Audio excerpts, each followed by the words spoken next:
Kita mau ngapain sih? Oke, mari kita bahas. Hai teman-teman semua. Kenalin, aku Nadif Laksita Kurniawan dan ini dia teman-temanku.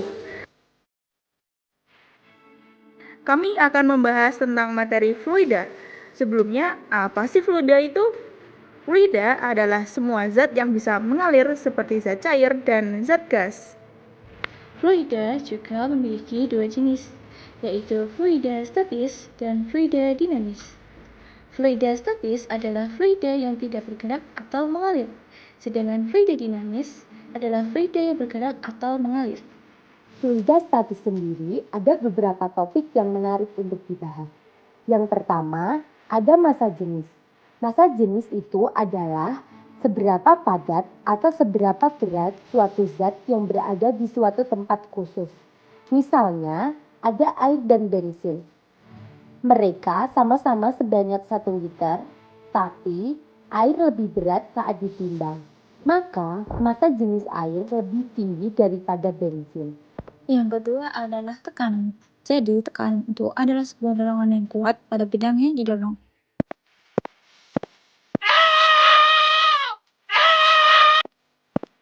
Nah, itu tadi termasuk tekanan. Saya memberikan tekanan dari tangan saya ke tangan dia. Tapi teman-teman perlu diingat ya, jika bidang yang didorong semakin sempit, maka tekanannya juga akan lebih besar. Misalnya, saat kertas ditusukkan pada jari, tidak akan mudah sobek. Sedangkan jika dimasukkan ke paku, maka langsung sobek. Karena paku memiliki bidang yang sempit, sehingga tekanannya semakin tinggi juga. Untuk selanjutnya, ada tegangan permukaan. Tegangan permukaan adalah permukaan zat cair yang memungkinkan molekul zat cair tersebut untuk menarik dan mengikat molekul lain. Lalu kemudian ada viskositas dan juga kapilaritas. Viskositas sendiri adalah suatu kekentalan suatu fluida, sedangkan kapilaritas adalah kemampuan fluida untuk naik atau turun melalui sesuatu yang sempit, seperti tali.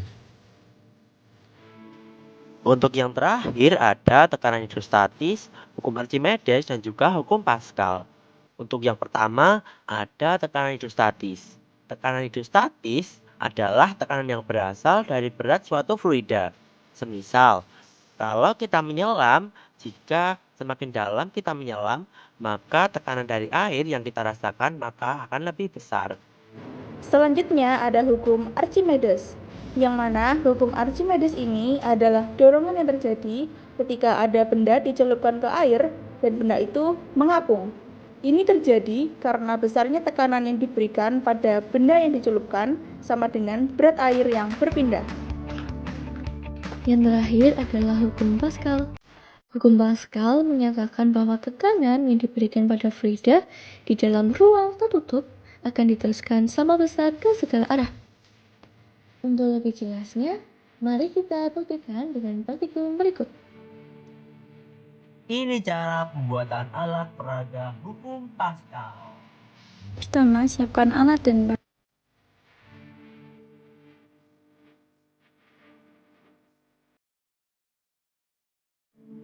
Siapkan 4 karton.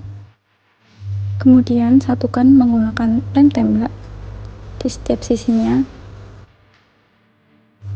Pastikan semua terlem dengan sempurna supaya hasilnya kokoh dan rapi.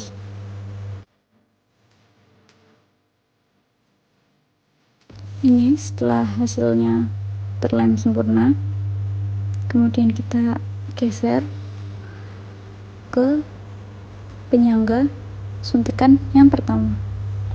Nah, ini dilem dua sisi karena itu ada dua. Kemudian setelah dilem, dimasukkan ke dalam ini balok. Pastikan yang ada lubangnya tadi di bawah ya. Kemudian lem juga di bagian penyangga supaya tetap kokoh. Nah, ini setelah selesai dilem, kemudian pasang selang. selang yang depan yang pertama diletakkan di dalam.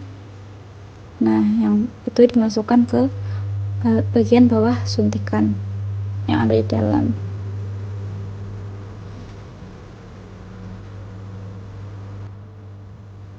Kemudian alasnya dipasang di setiap ujungnya, itu dilem supaya kokoh merekat.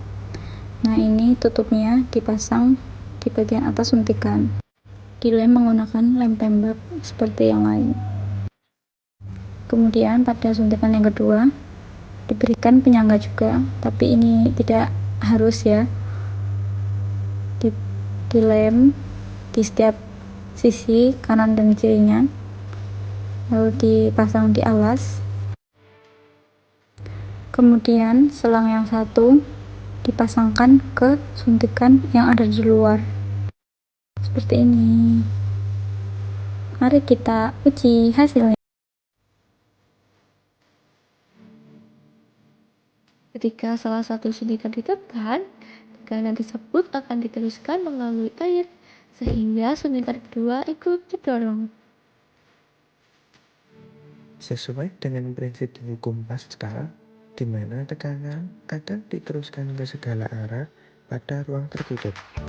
Pada praktikum tersebut, ketika squid yang keluar diberikan tekanan pada fluida yang ada di dalam kedua squid yang terhubung dengan selang, maka pada squid di dalam akan mengalami tekanan yang lebih besar daripada tekanan yang diberikan pada squid di luar, sehingga squid 2 dapat terangkat walaupun ada beban di atasnya. Setelah membahas fluida statis, sekarang kita juga akan membahas fluida dinamis. Fluida dinamis juga memiliki beberapa topik. Yang pertama adalah debit banyaknya air yang mengalir dalam kurun waktu tertentu. Jadi, jika air yang mengalir sedikit, maka debit air kecil. Sedangkan jika air yang mengalir deras, maka debit air juga besar. Yang kedua yaitu asas kontinuitas. Asas kontinuitas adalah aturan tentang aliran air yang mengalir atau cairan air yang mengalir dalam pipa. Jika pipa air menjadi sempit, maka air yang berada pada pipa tersebut menjadi semakin cepat. Sedangkan jika pipa semakin besar, aliran airnya juga akan semakin lambat. Yang selanjutnya adalah jenis-jenis aliran dari fluida dinamis. Untuk aliran fluida dinamis ada dua jenis. Yang pertama adalah aliran laminar atau aliran yang lurus dan rapi. Ini biasanya terjadi pada fluida dengan kecepatan aliran pelan seperti saat menuangkan air ke gelas secara perlahan. Sedangkan untuk yang kedua adalah aliran turbulen atau aliran yang berantakan dan berputar-putar. Ini biasanya terjadi ketika fluida berkecepatan tinggi, contohnya seperti air terjun yang sangat deras. Untuk yang terakhir ada hukum Bernoulli. Sebelum kita membahas hukum Bernoulli, lebih baik kita mengetahui terlebih dahulu bahwa fluida itu bergerak dari tempat yang memiliki tekanan besar menuju ke tempat dengan tekanan yang rendah. Setelah memahami konsep tersebut, baru kita akan memasuki penjelasan tentang hukum Bernoulli. Hukum Bernoulli menyatakan bahwa semakin cepat aliran fluida, maka semakin kecil tekanan yang ada pada aliran tersebut. Sedangkan jika semakin lambat aliran fluida, maka semakin besar tekanan yang ada pada aliran.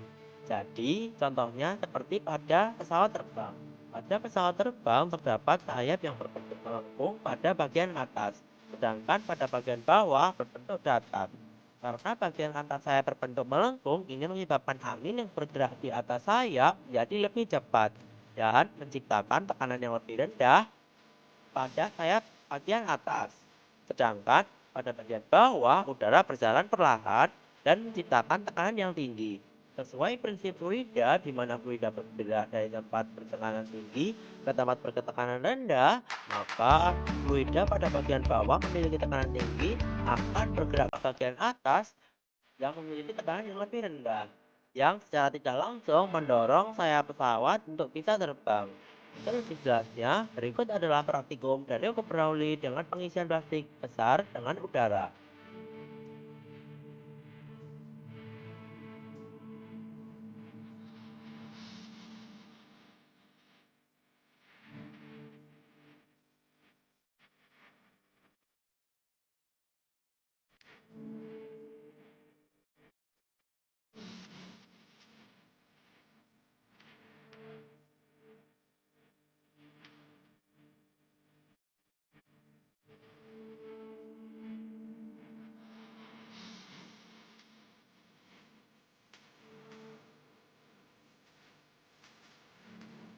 Pada praktikum tersebut terlihat bahwa saat plastik didekatkan ke mulut, udara di dalam hanya mengalami tekanan yang telah diberikan oleh mulut peniup saja.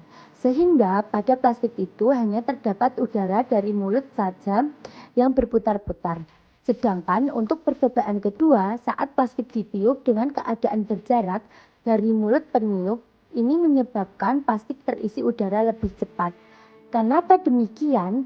Ini karena saat peniup mengeluarkan udara yang cepat dan memiliki tekanan yang rendah dari mulutnya, maka udara di sekitar peniup juga tertarik ke dalam plastik karena udara di sekitarnya memiliki tekanan yang kecil. Maka dari itu, plastik dapat terisi lebih banyak udara walaupun ditiup dengan waktu lebih singkat. Teman-teman, dari seluruh materi yang kita bahas tadi, kita dapat menyimpulkan bahwa mempelajari materi fluida ini sangatlah penting untuk mengetahui fenomena dan penyebab dari kejadian sederhana hingga kejadian rumit yang ada di sekitar kita. Selain itu, dengan mempelajari materi fluida, kita semakin memahami bagaimana benda-benda di dunia ini bekerja ya. Begitu saja penjelasan materi tentang fluida dari kami. Semoga apa yang kami sampaikan tadi bisa bermanfaat bagi teman-teman ya. Sekian dan terima kasih. Selamat berjumpa di kesempatan berikutnya.